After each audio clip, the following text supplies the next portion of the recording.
মোল্লা সালিম, আপনি জানতে চাইছেন আমার সহধর্মিণী আমাদের থানায় 100 বছরের পুরনো নামকরা বিখ্যাত এক মসজিদে মাস দুয়েক পর মানত করে। ওই ঐতিহাসিক মসজিদে যেতে চায়। পাশাপাশি আমাদের বাড়িতে 100 বছরের পুরনো নামকরা বিখ্যাত মসজিদ রয়েছে। স্বামী হিসাবে আমি আমার স্ত্রীকে ওই মসজিদে যাওয়ার অনুমতি দিতে পারবো কিনা জানতে চাই। ভাই সালিম, আপনার স্ত্রী সেখানে কেন যেতে চাচ্ছেন? আপাত দৃষ্টিতে মনে হচ্ছে যে সেখানে গেলে কিছু অর্জিত হবে, সেখানে তিনি মানত করেন, সেখানে গেলে উদ্দেশ্য পূরণ হবে, এরকম জায়গা মনে করে, বা সেখানে বিশেষ কল্যাণ সেখানে গেলে হবে, এরকম বিশ্বাস থেকে গেলে সেটি ভুল বিশ্বাস। এক্ষেত্রে আপনার স্ত্রীকে আপনার বোঝানো উচিত, কাউন্সিলিং করানো উচিত, এবং তাকে বিনয়ের সাথে যুক্তি দিয়ে তাকে বোঝানোর চেষ্টা করুন যে আল্লাহ রাব্বুল আলামিন নির্দিষ্ট কোনো মসজিদের মধ্যে বিশেষ কোনো বরকত বা কল্যাণ রাখেননি। নবী করিম সাল্লাল্লাহু আলাইহি ওয়াসাল্লাম বলেছেন, লা তুশাদ্দুর রিহালু ইল্লা ইলা সালাসি মাসাজিদ, পৃথিবীতে 3টি মসজিদ ছাড়া আর কোনো মসজিদে দূর থেকে ওইটাকে কল্যাণের, বরকতের বা ওখানে বিশেষ কিছু আছে মনে করে যাওয়া জায়েজ নাই।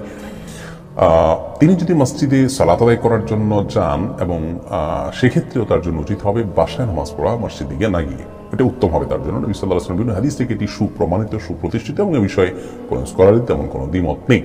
তবে মসজিদে কোনো দিনী প্রোগ্রাম হয়, সেখানে অংশগ্রহণ করতে চাচ্ছেন, কিছু শিখতে চাচ্ছেন, জানতে চাচ্ছেন, এবং বিশেষ কোনো ওয়াক্তের সালাত আদায় করতে চাচ্ছেন, তারপর পর্দা রক্ষা করে, এবং সেখানে সেই ব্যবস্থাও আছে, এরকমটি ভিন্ন কথা। কিন্তু আপাতদৃষ্টিতে মনে হচ্ছে তিনি তথাকথিত বরকতের আশায় যাচ্ছেন। কোনো মসজিদ পুরাতন হলেই আপনার সেটা বরকতময় হবে এমনটি আবশ্যক নয়। অতএব আপনি তাকে বোঝানো উচিত। ফাতেমা